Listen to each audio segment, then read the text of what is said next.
Hey Ivy, do you think there's any room for a content creator in Infinite Magic Raid or Eternal Evolution? Just asking for a friend. I'm just this. I. It's. Mm.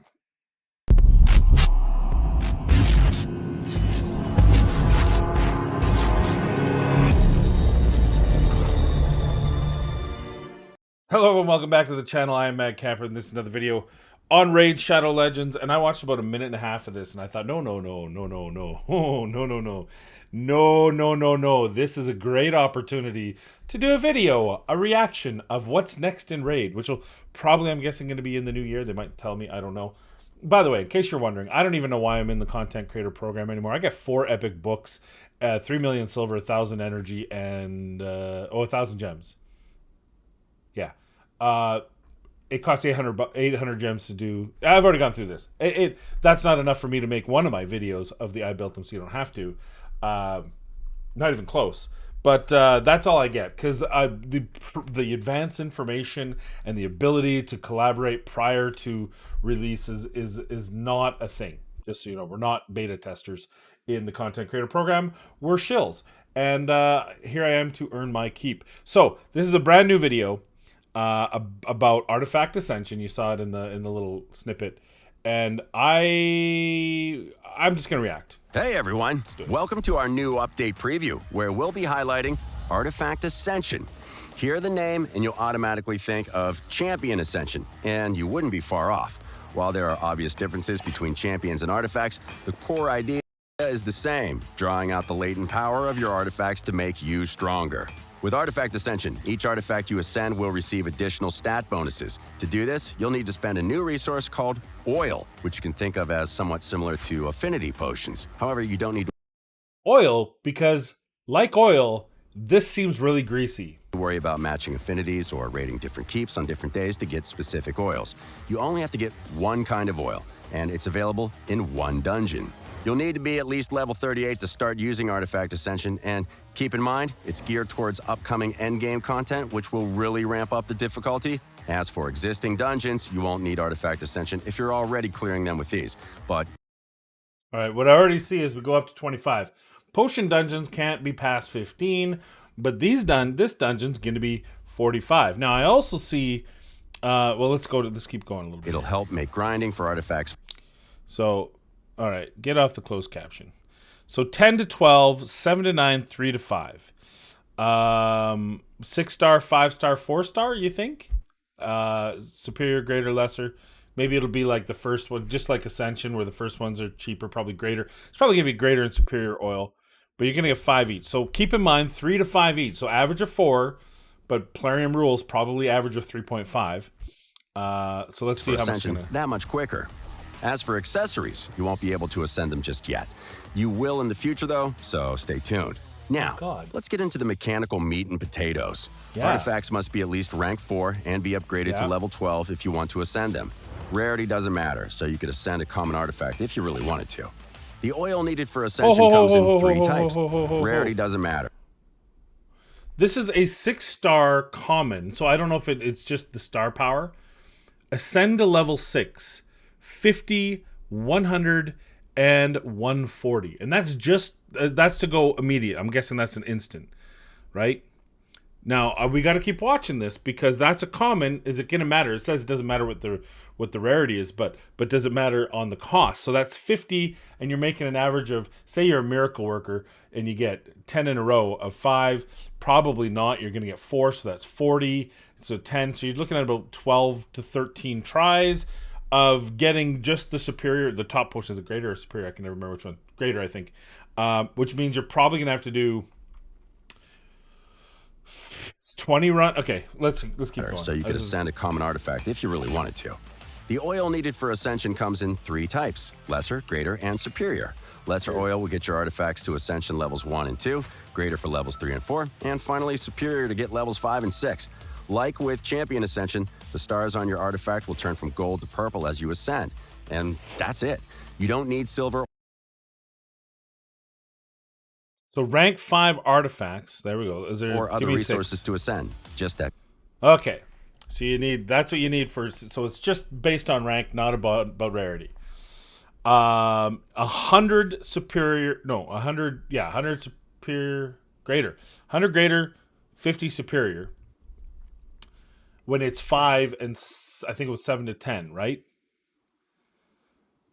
So you're looking at 10 runs, 10 to say 15 hits, not runs, 15 hits of each type. So that's 45 runs. That sweet, sweet with one oil. artifact. Once an artifact reaches Ascension level 1, it gains a single bonus stat, and each subsequent Ascension level increases that one bonus stat. Each artifact type has a set pool of bonus stats that it can have, which you'll see in the handy little table on screen right now. And before you go and shut the table, don't worry. This cheat sheet will be in the Artifact Ascent tab in-game for reference. At the time of making this video, you cannot re-roll this bonus stat if you rework an Ascended artifact. However, we may change this in the future, and of course, we'll let you know if we do.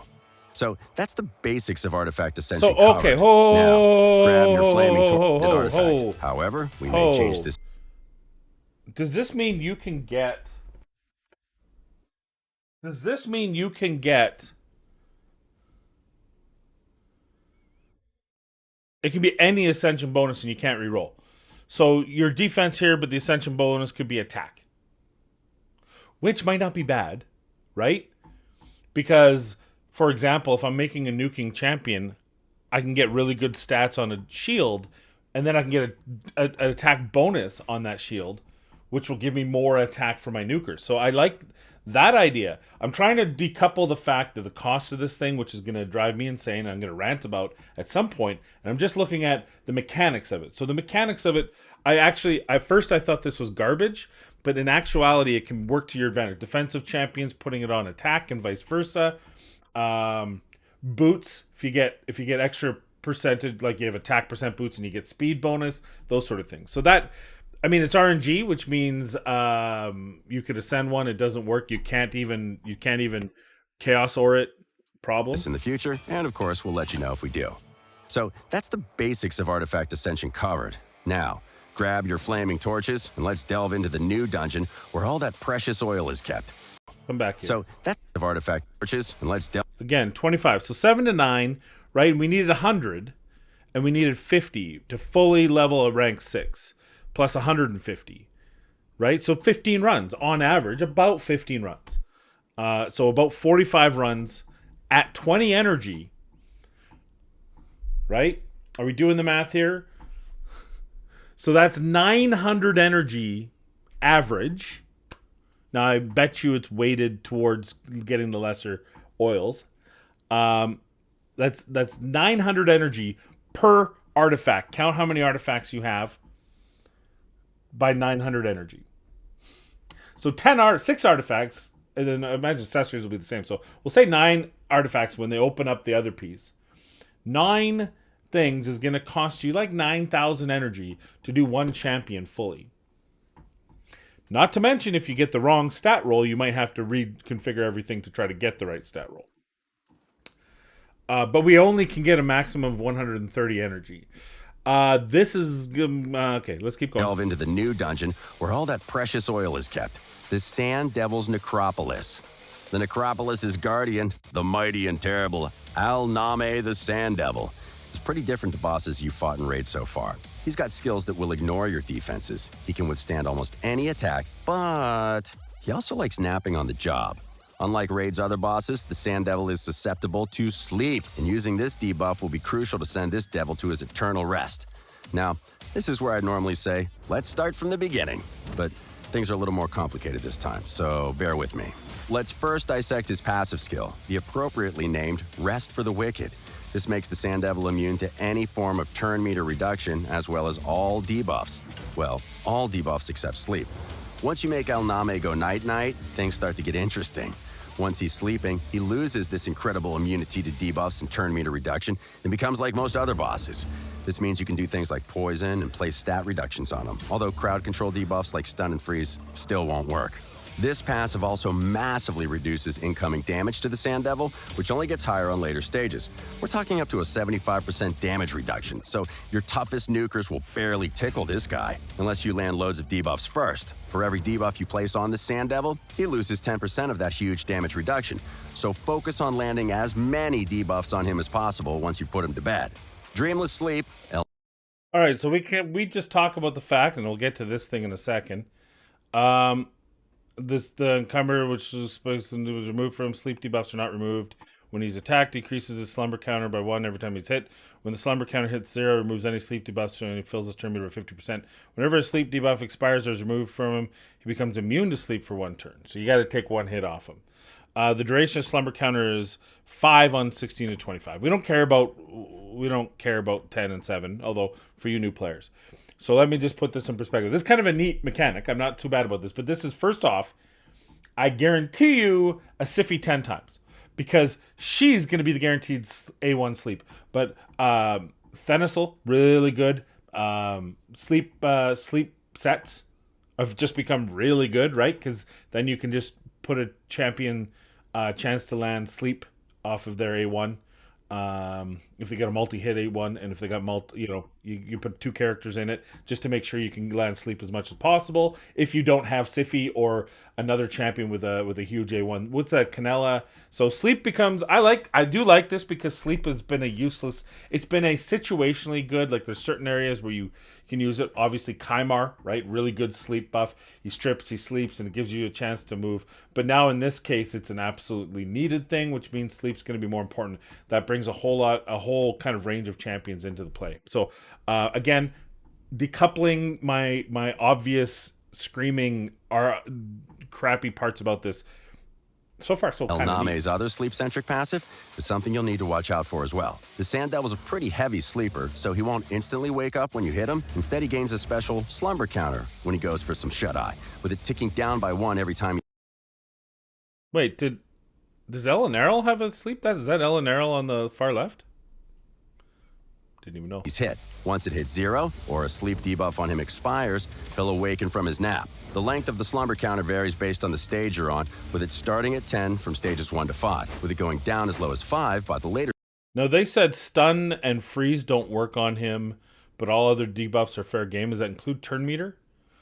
Because what I would like to do is you create a turn meter where you sleep him, you turn meter manipulate him, and then you debuff 4, and then you start nuking away.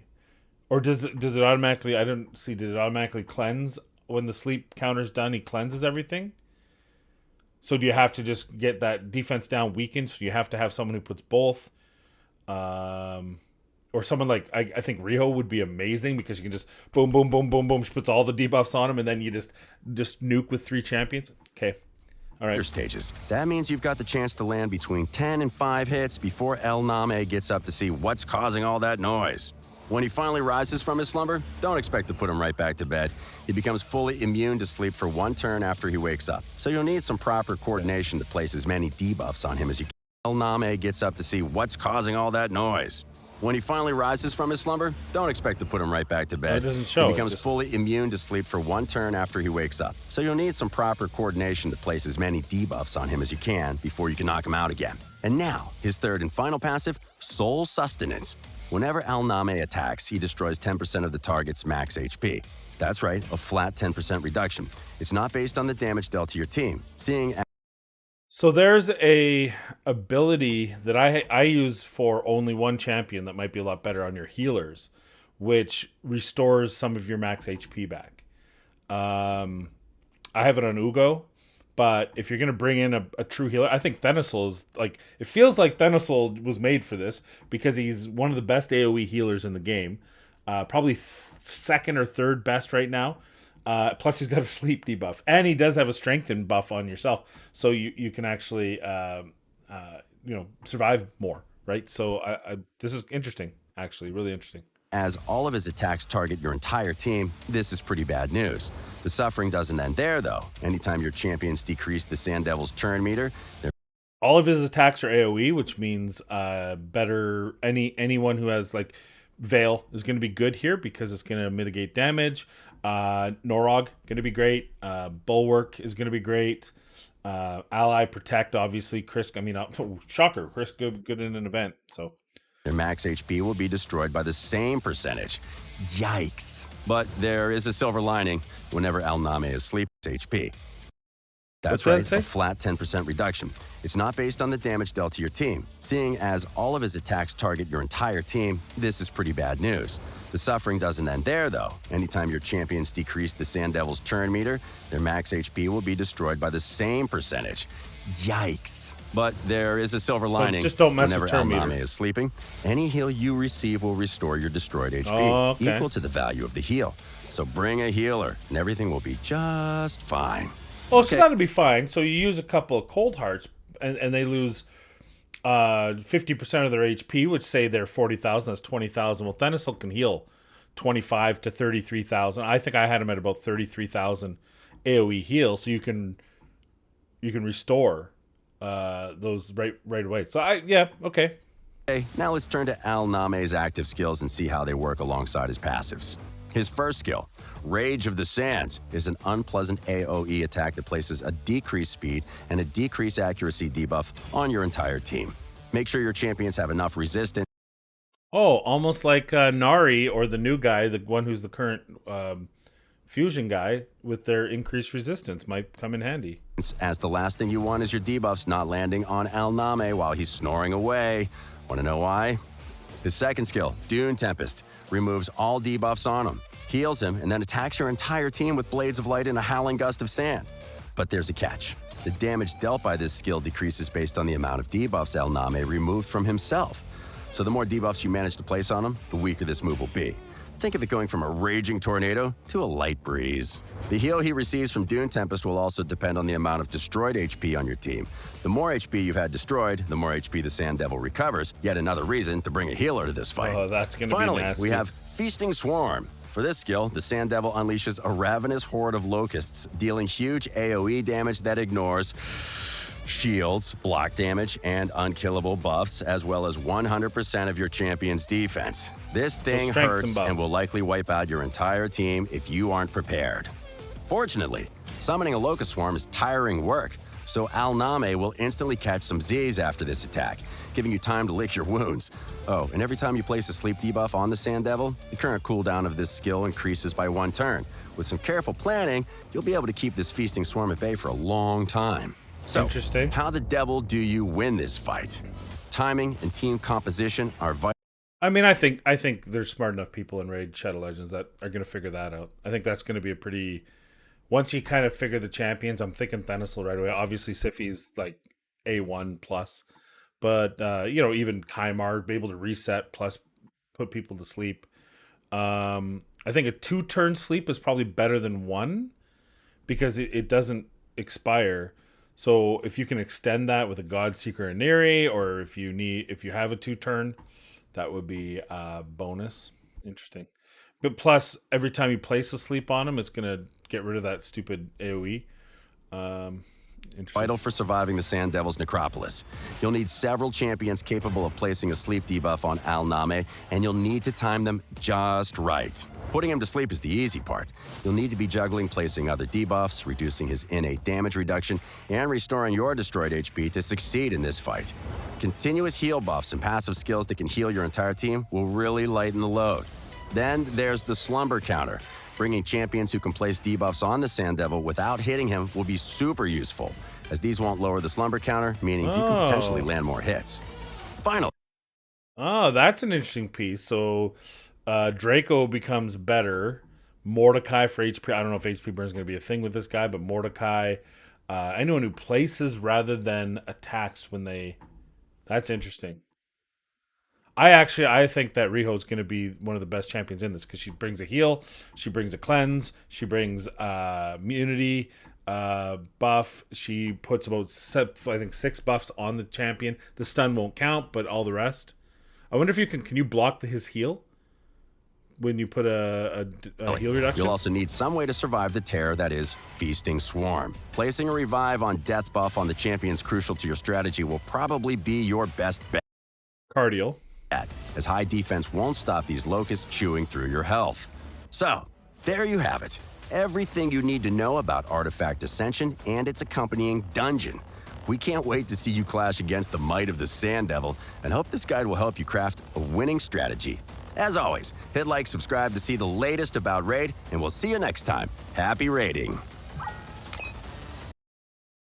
All right.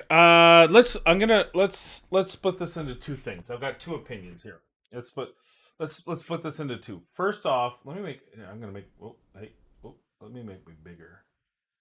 Woo! Okay, like I need to be bigger. I could just eat more. Anyway, so there's two things I want to talk about. There's two. First off, I want to go from the perspective of the design and style of the dungeon and the idea. So just the idea of it, I like. I know, like, I like the boss's mechanics. I think we'll figure it out. Similar to Iron Twins, you're gonna figure out ways to get through it, and we'll get there. That I have no problem with. I love it. I mean, without playing it, I love it. The idea of ascending artifacts, it was bound to happen. We knew it was going to happen. If you didn't, then silly. And I do like the fact that I think I like the fact that it's random. I don't like the fact that we don't have some kind of stone similar to like ore to Chaos Ore to be able to redo it, because, you know, for example, if I have a high nuker and I try to ascend his attack or anything, and I get something I don't need, like accuracy on a champion that doesn't need accuracy, etc., etc., that's going to be a problem. But you have enough gear that you can kind of swap in and out and figure it out, and that makes certain gear that was okay to godlike and vice versa. Okay, so all that stuff I'm okay with. And besides, we're already used to the RNG, that Chaos Ore has RNG. I didn't expect anything different. So from that perspective, I'm okay with the enhancement piece, the artifact awakening, and I'm okay with the dungeon. The boss, the mechanic, and style. I think we'll see how it is in implementation, how hard he can hit and stuff. But I think, like, I'm thinking of so many champions that are going to be better and better now that have kind of lost their limelight. So that's cool, right? Making sleep mechanics something important is cool. However, and this is a huge however, you've just added another dungeon that requires 20 energy, and just based off of basic math, I didn't do any calculations, just in my head looking at it, it looks like it's about 900 energy per artifact. Per artifact. Right? Like, that is per artifact. Let's just take... So, I'm going to come in here, and first off, keep in mind that I've already done this, which is 20 energy per 6 runs. You know, so that's 120 energy. I only get 130. That's 120 energy right there if I don't fail, right? I got all these keeps, and I'm actually really low on them. So now I got 16 energy. I got to do 10. Look, I have 2. I got to do probably 20, 30 runs here, although this is obviously, it's not as bad. Then I gotta ascend my champion. I gotta go through this. This costs about 650 gems worth of energy. Then I get to go over here where it's not there. It's Ordun. See, he's right there. You can't get there yet. And I got to run another 900 energy per artifact. Per artifact. So you're not gonna do all your champions. Obviously, you're gonna be doing the champions that are most important to you for Arena. So, you know, or for Hydra. So take Cupidus, for example. This is my Cupidus. I use him in Hydra exclusively right now. I know a lot of people also like using him in Arena with Venus. I haven't done that, but you absolutely could, right? So you have this champion, and, you know, now this is a champion that I would absolutely want to do. So now I have to run him like every single one of these. So 900, 18, 27, 36, 45, 5400 energy. 5400 energy, right? 5400 energy.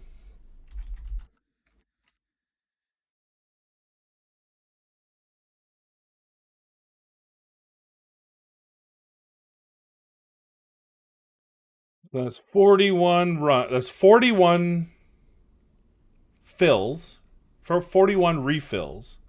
And each of those refills, 42 say refills, and each of those cost 40 gems. So that's 1,600 gems. 1,661, 1,662 gems.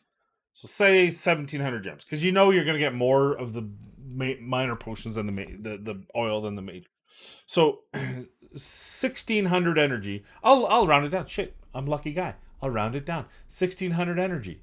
1,600 energy to do one champion, and not including the accessories, which will come out later. So one champion, 1,600. How many champions do I feel I need to do in order to remain competitive in this game? None for PvE. You can. It'll make things better, like Hydra. Just makes things better. But how many do I need to do? None. For PvP. We'll just count my PvP champions, right? The ones I use on a regular basis. 1, 2, 3, 4, 5, 5, 6, 7. Come on, 7. 8, 9. I'm not even going to click on it anymore. 10, 11, 12, 13, 14, 15, 16, 17, 18, 19 and a half, but we'll say 19. We'll only use one of the rotos. 20, 21, 22, 23, 24 champions. So that's 24 champions times 1,660 energy. That's now 39,840 energy to do them if everything goes right. And as soon as one doesn't go right, you get a bad roll. You can't re-roll it. Then you move on. Although to be fair, you can figure that out at one star. It looks like the first it chooses the bonus. Like I don't think you get a bonus each every time, right? You get one awakening. Oh, say this gets a plus attack. I win the lottery. It gets plus attack or plus HP is probably even good, but it gets plus attack. And well, honestly, any of them would be good on this. But say this gets plus attack because it's on a nuker. So it gets plus attack, and then that's all it gets. It just increases the amount of attack bonus. I think that's how it looked like it works. It doesn't look like each time it re-rolls it, and it doesn't look like you get multiple stats. Maybe I'm wrong. So if that's the theory, then one you'll figure out right away that it's good or bad, and you'll just stop. And if you want to try to make this better, but that is a whole lot. That is a whole lot of energy, and I'm really concerned that again they when we oh god no when they asked for when we asked we said hey you're adding all this content, you're adding all this energy threshold, we need this to be above 130. They no with not even a blink of hesitation said no. So that's not a plan they're going to happen. So I like again like so this is really feels the same as Twin Fortress or whatever it's called, the Twin Iron Twins. Cool boss, cool mechanic, understandable addition to the game. Energy costs are way too high, and the time to play is way too high, and it might just be another. I think for the casual player, you've lost more casual players again, because the energy requirements far outpace the reality of this game. Now, what I will say, and this is why I think this has happened, is that I believe they have realized that the player base that continues in this game is no longer running dungeons. Okay? That is what I firmly believe is happening here. What's happening is the end game players are barely running any of these dungeons anymore, right? I mean, if I had test server and I didn't have to spend as much silver as I did building champions for videos, I wouldn't even be running Spider's Den. I would only run these during tournaments so I can get some value back out of them. But I'm not running 10,000 energy in Fire Knight Castle or Dragon's Lair or Ice Golem's Peak most of the time, unless there's something I'm like, oh, I'm low on this, I want to see if I can improve some of my Savage gear, or oh, I need some resistance and reflex, or yeah, let's try for some more speed during a 2x. Those sort of like those are the times and moments. Most of the time we're not running this. They've realized that we're not consuming energy at the same rate, and so they've added the Iron Twins Fortress, and they're adding this oil sand dune guy simply to counter the fact that we're not running these quite as much. And maybe I'm overreacting, and maybe that's okay. No, maybe that's okay. Maybe the reality is if I look at how much energy I used to spend on those, and I'm just transferring it to these two situations, then maybe it's better than I think. And it probably to a percentage is. At the same time, the time consuming of all this stuff is still a concern. So those are my thoughts on it. What are your thoughts on it? Do you like the idea of it? Are you as worried as I am about the cost and energy of it? Should we be taking Raid Shadow Legends that is a different approach, that it's a measured stepping stone? The reality is that the reason why I don't take it as a measured stepping stone is because if I want to be competitive against people who have infinite funds to be able to do this, they're just going to buy a bunch of energy and they're just going to burn through it. And when it'll be easy for them. They'll just burn through all their energy. They'll pay 36,000 gems worth and get all their most important champions fully maxed out. And then it's just going to make Arena and 3v3 even harder to compete in on a level playing field. And because there's no cap on level playing fields, they're not even. I don't think, unless they're adding keys. I didn't see any keys. Looked like you could just run as this until you had all the oil in the world. So once you find a team that you can auto, people are just going to dump 10,000 energy. They're going to let it go. They're going to wake up in the morning and they're going to pick the artifacts and rinse, repeat. And so within weeks, the top players will just be more top, and everyone who's not willing to put that kind of money or effort into it will just be further behind. So my final thoughts on this: good idea, poor implementation as usual. But more importantly, if you want to play this game for its player versus player content, leave. If you want to play this game out of the enjoyment of playing this game as a collector, doing the dungeons, progression, like a Victor Tez who just keeps trying to push and push and push the clan boss, that's his focus, or Hydra, I think Odd One Gaming, or Nub Raids. I don't know, is it Nub? Do we just call them Nubs? Am I at that first name basis for you yet, Nubs? Then if that's your focus and you're not so worried about Arena and you're not so worried about 3v3 and you're just like take it or leave it, then I think this is just as good as anything else. I don't think it hurts you at all because you can do it at your own pace. You can pick one champion and be cool. I probably will not empower, at least, or awaken any of my Arena champions first. I will do my Hydra champions first because I know they're going to add Ultra Nightmare eventually, and so I want my top team to be even better, to be prepared for that. And you know what? Arena, which was so unimportant to me as it is, it's just become less important. So those are my thoughts. What are yours? Let me know in the comments down below. But most importantly, please be kind, be safe. We'll see you in the next video.